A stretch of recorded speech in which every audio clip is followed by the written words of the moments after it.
एक छत्रपतींचा सेवक आहे ना, त्याने एक जाहीर निमंत्रण देतो. शासनाने रायगडावर त्या ठिकाणी महाराजांचा 350वा राज्याभिषेक मागच्या वर्षीच त्या ठिकाणी साजरा केलेला आहे. परंतु आपण सगळी मंडळी महाराजांच्या जन्मभूमीतले आहोत.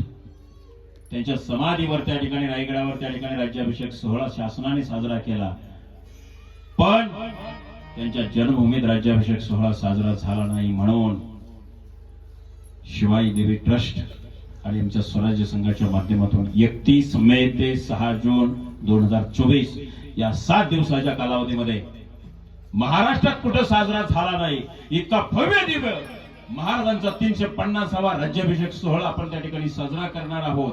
आणि यामध्ये आपण सगळ्यांनी तन मन धनाने त्या ठिकाणी या मोठ्या सोहळ्याला सहभाग द्यायचा आहे. ज्यांना धनाने त्या ठिकाणी सहभागी होता येईल त्यांनी धनाने व्हा. ज्यांना अन्नधान्याच्या माध्यमातून